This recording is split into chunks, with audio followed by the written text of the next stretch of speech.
my 12 days of sewing Christmas gifts to give. Today is day 10 and we are going to make this reading pillow.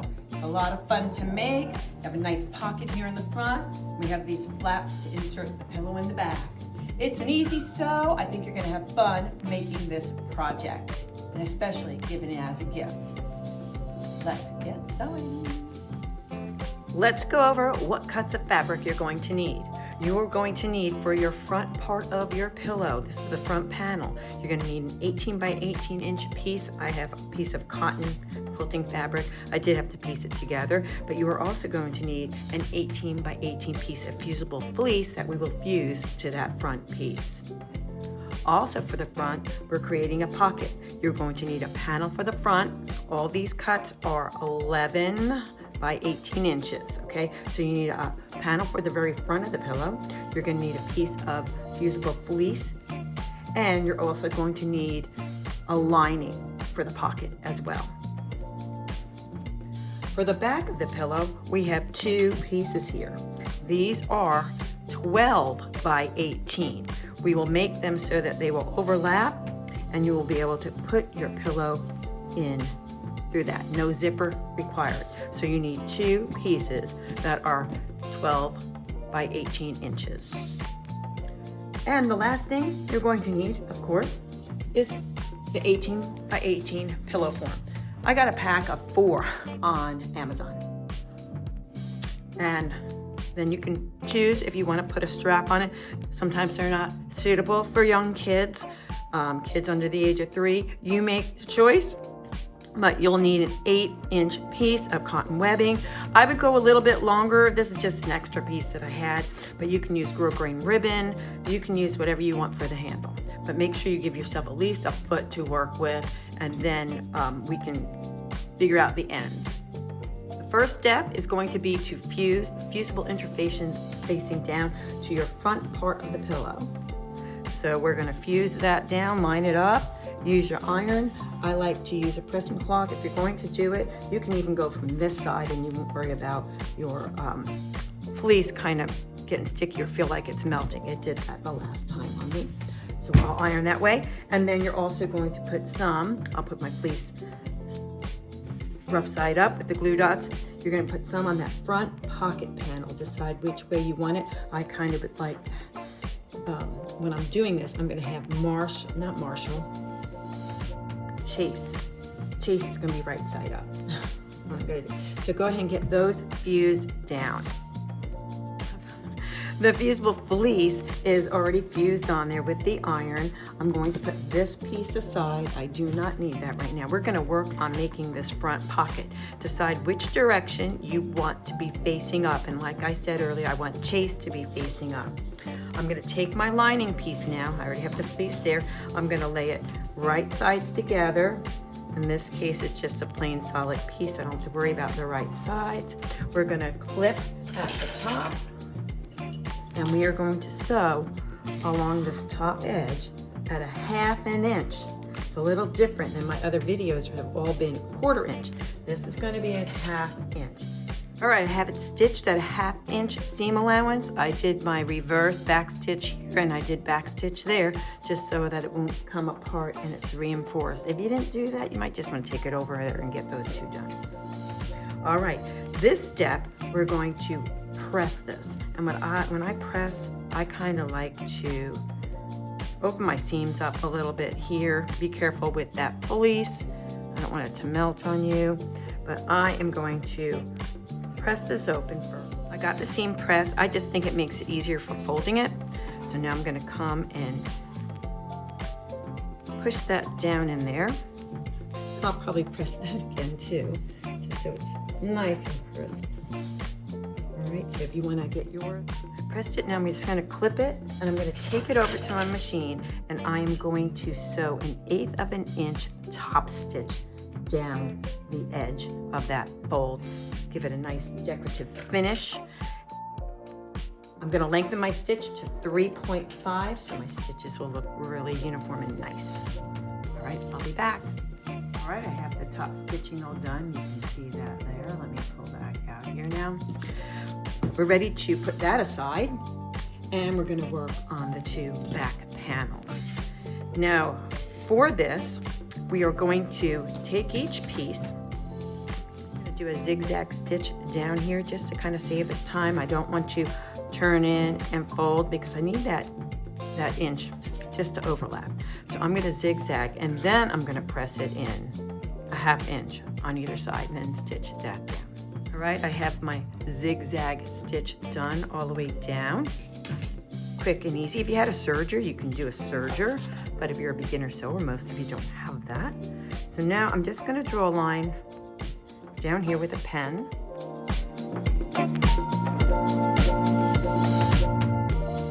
Right, you're going to do that to the other one, but let's talk about this one.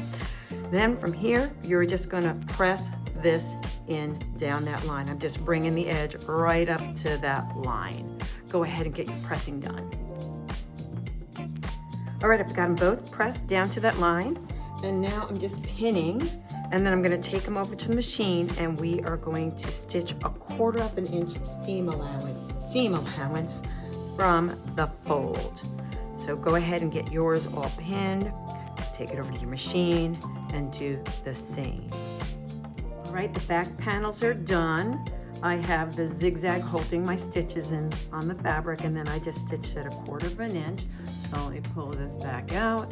We are going to put our back panels to the side right now, and we're going to finish building the front.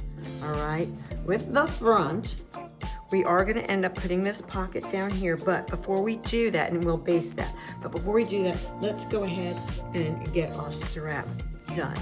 All right, so mine, it said in the pattern from the polka dot chair to use 8 inches, but I am going to use, this is 9. I'm going to go with 9. I thought 8 might be just too little, like in here, like too tight for them.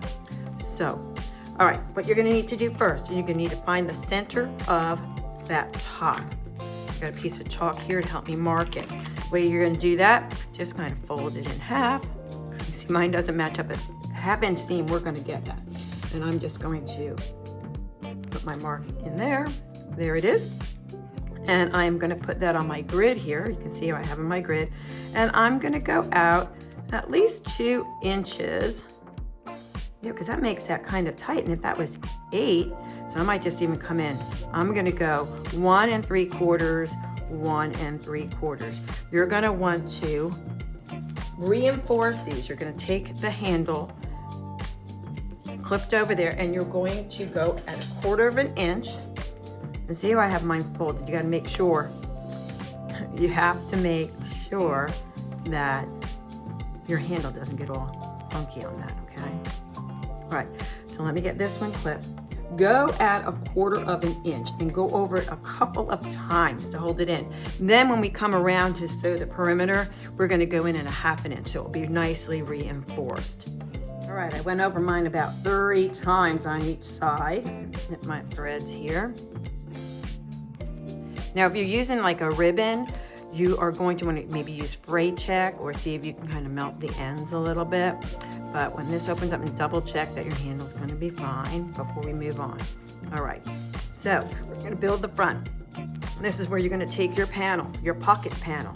Make sure you have the fold up at the top. You're going to place the bottom. Oh, let me get this so you can see it a little bit better. So you want the sides to line up, and you also want the bottoms to line up. I would focus on the bottom first, get those edges all done. And you'll want to clip those or pin them. I'm going to use some clips. And I'm actually going to, I don't need to do the bottom here. I'm going to clip my sides because we're going to baste down the sides a little bit. What that means to do is we're going to widen our stitch. Like sometimes we say 3.5 makes a really nice top stitch. Well, you can even go to like a 4 or 5 to baste down. And we're going to go in at a 1/4 inch basting down the sides on each side. So you definitely will want to reinforce it up here. It's going to give it a little extra support, back and forth a little bit, back stitch, forward stitch, back stitch, and come down. And do the same thing at the bottom because this pocket's going to get a lot of wear. Do that on both sides. 1/4 inch in, widen your stitch length because it's just a base to hold it. It will go quicker. All right, we're ready to build this. We're going to take our back pieces that we've stitched across here. I'm going to start with the bottom, and I'm going to line that up down here, and I'm going to kind of pin that. Well, I'm going to just use my clips because it's kind of thick, but make sure it lines up. Get your clips all around it.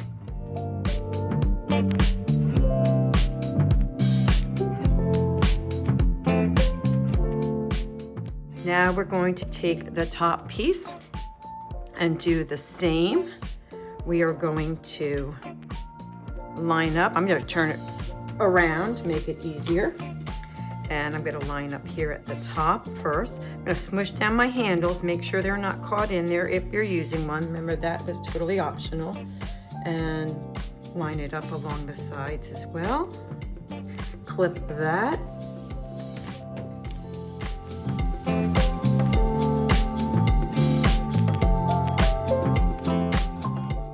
All right, we are ready to sew. We're all clipped around. When we're sewing, we don't need to create an opening because this is going to be our opening here. But you are going to need to reinforce when you come over these fold lines. Kind of go back and forth, give it a couple of back stitches just to hold them in place, and we'll come all the way around. I would do the same thing at the handle. This is my handle end, so I would kind of reinforce my handles as well. We are going to stitch around at a 1/2 inch seam allowance all the way around. I'm going to back stitch before I start, and I'm going to back stitch when I finish. And I'm going to start somewhere over on the side here to get that done. All right, I'll see you back here when you have yours all stitched. All right, we've stitched all around the edge at 1/2 inch seam allowance. I reinforced where my pockets overlapped here and over here, and then I also reinforced where I could feel where my pocket, the main pocket was. I reinforced over that as well. If you haven't reinforced these spots and the strap, go ahead and do that now, and then they'll go on to the clipping. All right, so we're going to clip our corners. Be careful, don't snip any of your stitches in there. And I take off a little bit more just so it's not punched up in the corner. I can get a nicer point, but don't hit your stitches. All right, do that for each of your corners.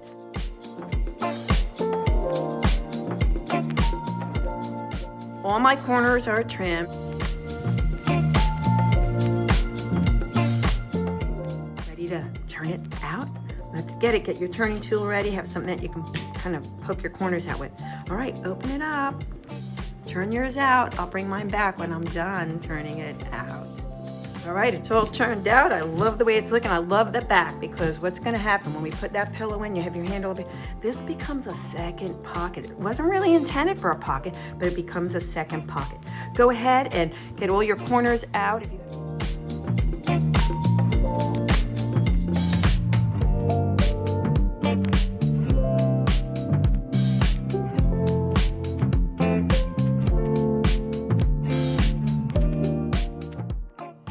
All right, we're gonna put the pillow in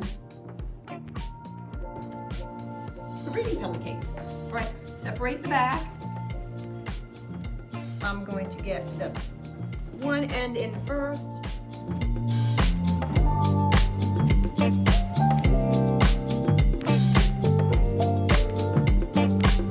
course, I'll do a little mushing and stuff with it. It's all good. Now that you know how to make a reading pillow, you can make it for anybody. It's a gift for all ages, for the reader, for the person who likes doing little word searches and games, for a little one who loves Paw Patrol. They're fun to make and enjoy. Happy sewing.